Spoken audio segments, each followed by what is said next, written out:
Morning and slightly afternoon, everybody. Alright, so here we are, day 6. Basically, it's about noon now because I got in this morning and started getting the contours on those full dress ones. So I got the 2 of them all contoured out, everything countersunk, the whole 9, to get them up to speed with the rest of them. So, and I cut the lock bars on too because that needed to get done as well. So lock bars are all cut. Everything is ready to rock and roll. Let me go ahead and pop this one in here because, come on, damn it. Man, that is a good fit. It's almost like a damn press fit. So basically, now at this point, what I'm going to do is go through all of them. My steel still isn't here for the regular ones that are getting that Nitro V, but I have all my steel for my other ones.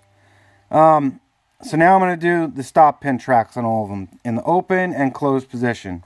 Basically where they're going to lay and how they go across, okay? If I can get this camera to focus, there we go, that's someone do it.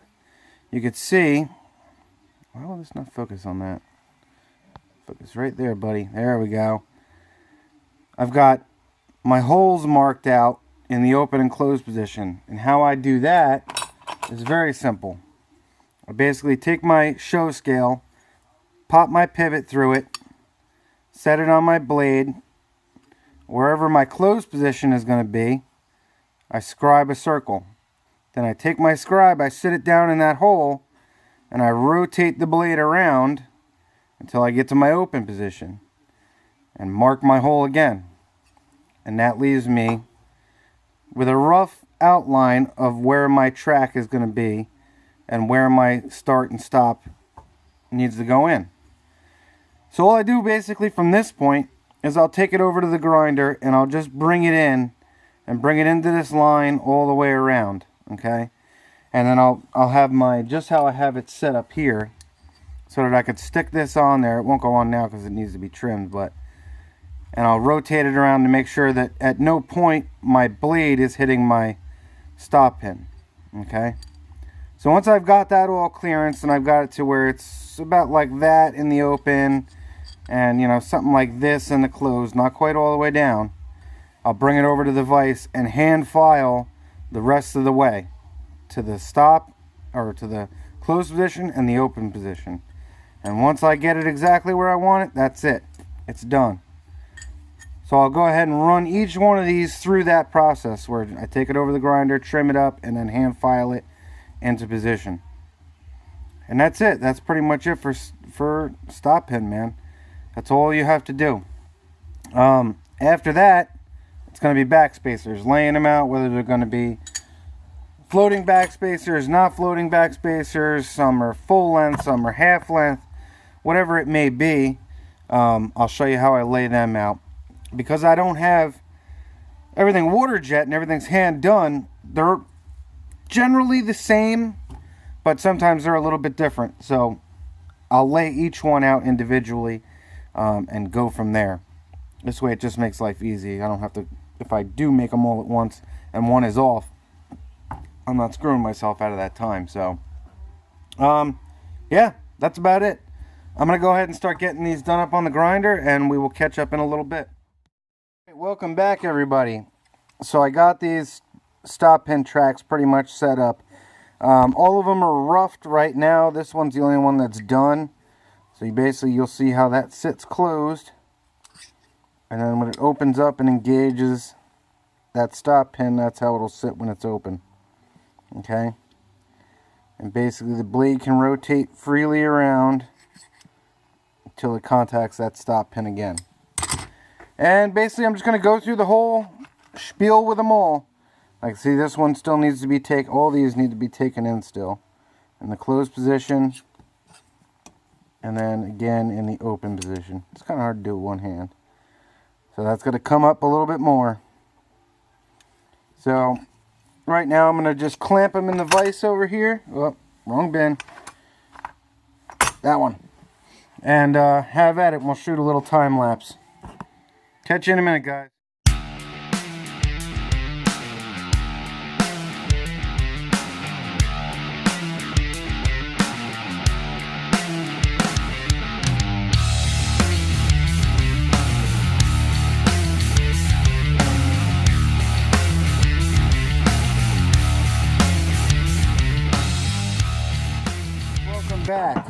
let's get this camera here adjusted. Let's lower it down a little bit too, so you can see what I'm doing here. Alright, so I got all my tracks are all set on all of them, open and closed, all good to go. Now we're going to start laying out our backspacers. And the easiest way to do this that I've found is to take some masking tape and put it in there, and I'll show you how I do this. Okay? Basically, very simple. Rip yourself a piece of masking tape, chuck it on there. Oh, maybe I do need to raise this up a little bit so I can work. And we'll go ahead and where our screw holes are, just go ahead and poke a hole right through them. Okay, so now we know where our screw holes are. Then I come through and just trim this off right to my profile. Okay, so we're going to go all the way around it.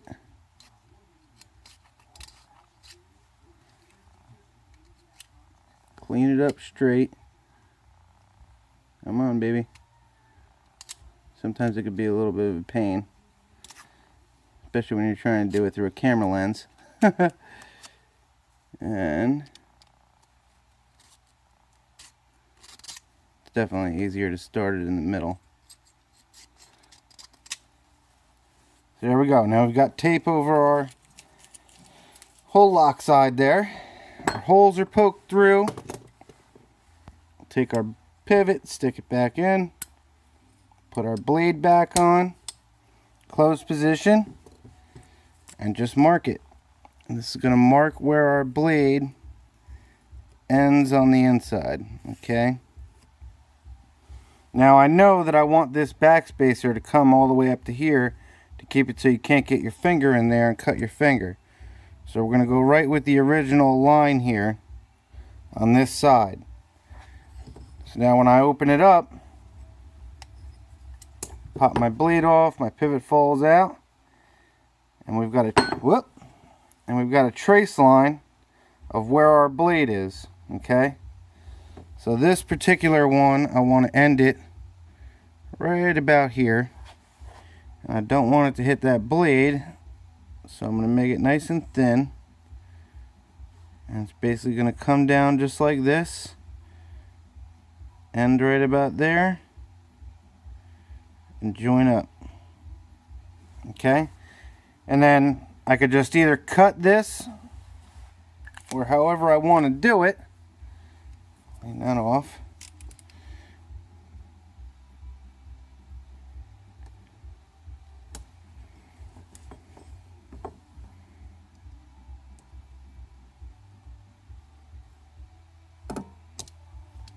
And there we go.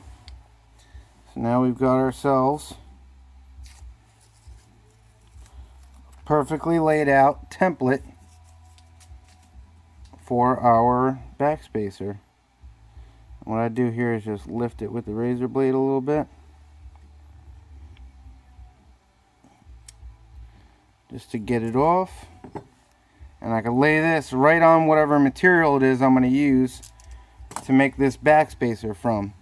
Now on this particular one, I think, let's see, do I want to go with Zerk or do I want to go with something else? Well, we're going to go with some Zerk. So here's a piece of Zerk, and I think it's big enough. Should be.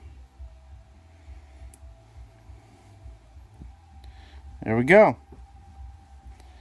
So now I know that I want it to ride flush right around, so I'm going to trim it right to this line. But if, say, I wanted a little bit of a raised backspacer so that it sticks up a bit, I could just come in and put a line in however high I want it to stick up off of my frame.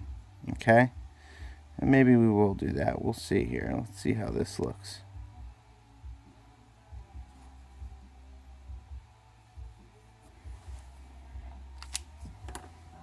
And that's basically it. Okay, so what I'll do is I'll clean those holes up a little bit so I can see them a little bit better, and just put a center punch in them, drill them through. I'll usually do it just like how I do my frames. I'll drill the holes first, then I'll go over to the saw and trim it all up. And then I'll attach it to my lock side and clean it up on the grinder. And that's pretty much it. Very simple. Easy way to do backspacers. So I'll pretty much do that for all of these now. Same process. Lay tape on it, trace where my blade is, come in a little ways, and then do my outline. So that's it. I'm going to get to it, and we'll catch up in a little bit. Alright everybody, welcome back. So today is actually morning of day 7. After I was got done laying out all these backspacers, I went home last night. I wasn't feeling too good, man. I felt kind of like shit. So this will be kind of day 6 and day 7 in this one video. At this point, I've got all my backspacers roughed out, and I've got them all attached, okay? You can see they're sloppy and gross and just roughed out, basically. The insides are trimmed up the way I want them. So now that I've got all these like this, even the floating ones, same deal, okay? They're just roughed and put on there. What I'll do is take them over to the grinder just like this and hit them on the flat plate and going this way and shape them how I want them to be on the finished, basically, product. And that's pretty much it, man. You just rough them out like how I showed you, lay them on your material, drill your holes, rough cut them, and attach them all in one piece on your frame. And it doesn't matter whether it's a floating one or whether it be a solid backspacer, whatever it may be, same deal. And now that I've got them all together, I'm going to go rough them out. And now it's starting to look like a knife handle, huh? It's getting there. So I'm going to go over to this, not the saw, Jesus, the grinder, and finish all these out, and we will pick up from there.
Alright guys, welcome back. So I just got done test fitting all these and making sure they're all good.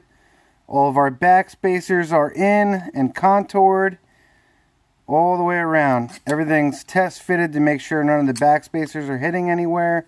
On the blades in the close position, they're off center now because there's no bearings in there, but yeah.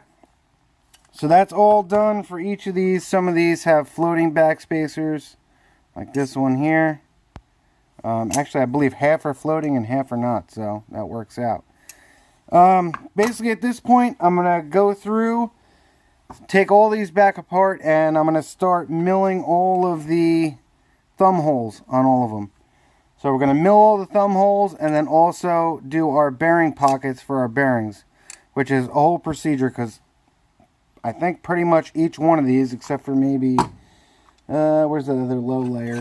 These two are getting the same depth bearing pocket because they're the same steel.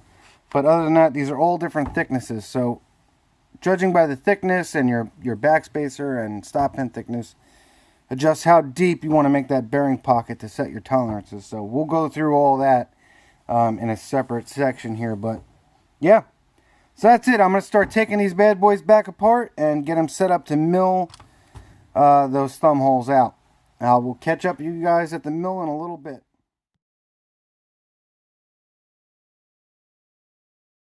Guys, so I just got done getting all these thumb holes finished. Move that out of the way. And chamfered and all that. And that's basically what they look like. Oh, get this thing to focus. Focus. And there it is. Just basically run it through with a 3/8 and then come back through with a 1/2 inch ball end mill and chamfer off all the inside edges. This thing is having a real hard time focusing today.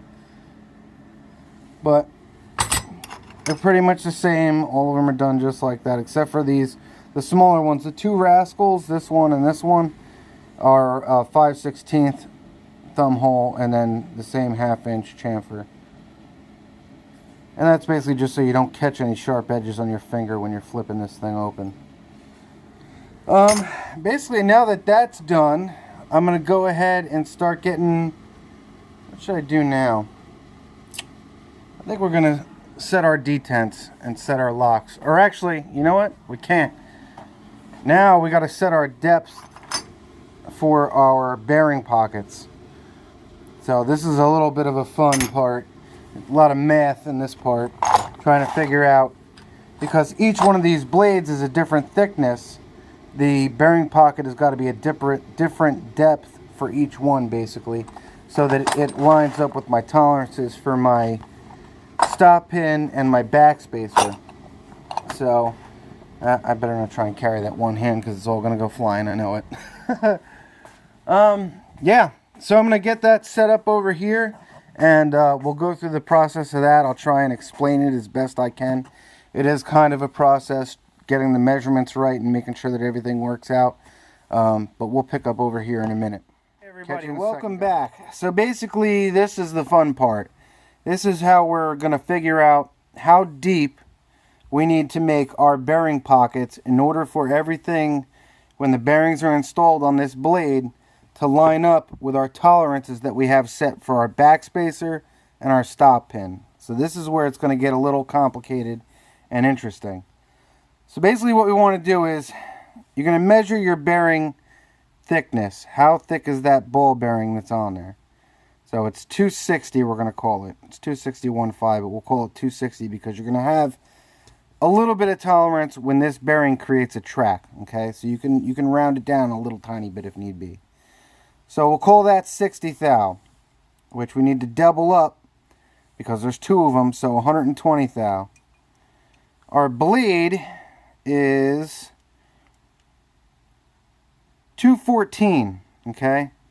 So 214 plus 120 thou is 334 thou, okay? Now I know that my thickness of my backspacer and my stop pin is 1/4 inch, okay? So 250 thou. So what's 334 minus 250 is 84 thou, okay? So we've got 84 thousandths of an inch that needs to come in on our bearing pockets in order to make it so that when we have both of our bearings set in their pockets, it's 250 thou thick. So we'll take that 84, divide it by 2, which is 42. So I know that I've got to bring the depth down on these bearing pockets with this here bit, boop, down to 42 thou, okay? Now, that being said, you want to give yourself a little bit of wiggle room with it, okay? And a little room to fine tune it. So what I'll probably do, or actually what I will definitely do, is only go down to 40 thou, okay? And there's two reasons for this. Number one, this bearing, each one of those little ball bearings, is going to make a little track. If this thing would focus on that, that would be excellent. There we go. Each one of those bearings, you're going to have a little circle track that wears into your blade and your tie, okay? And you want that because that's what's going to give the knife a nice smooth action, is that track, that smoothness of that track, okay? So you got to take that into account for when you measure this out. is the depth of that little track that it's going to make, which isn't much. And also, just in case, because each steel is different. And some steels will expand slightly, not much, but very slightly when you heat treat them, okay? That's why after you heat treat something, you've got to, like all these blades, after they get heat treated, I'll have to run these pivot holes back through with the reamer, okay? Because they're going to expand just a little bit and close that hole up, okay? So you want to take into account for that. So I'm going to leave that 1/4 thou, which is not much, that is a tiny, tiny measurement, okay, on this blade, just to make sure that I've got it good. And then when I go to final assembly, after it's heat treated, I'll check it from that point. If I'm too tight, then I could take a little bit off, but it's just like anything else. Once you take it off, it's gone. You can't put it back, okay? So you always give yourself a little bit of wiggle room. And like I said, 1/4 thou doesn't sound like much. It's like a human hair. But it's a lot when it comes to tolerances on folders, because they are extremely tight, man. So you're looking at, basically, I'm going to have, 20 thou or less on either side of my blade to work with. That is not a lot of room, okay? So this is the margin of error that you have when you're doing folders. It is very slim. And this is the part where all the things that you've heard about how it's complicated and this and that come into effect. Okay, pretty much everything else, other than cutting the lock and setting your detent, is basically simple. It's just drawing lines on steel, cutting it and shaping it, and making it look the way you want it to look, and having your holes line up. So that's all the easy part. This is the hard part. So I'm going to go ahead and get my math done for all these blades, because each one is different. Actually, there's one other blade out of this material, so I know I've got that one set. I need to come down 40 thou on that one as well. But all the rest of them are different, so basically we've got to do the math for each one and make sure we're lined up. And at that point, we may just call it a day. We'll see what time it is at that point, but right now it's about 4:30, and we'll go from there. So I'm going to get these all set up, and I will get with you guys here in a few minutes.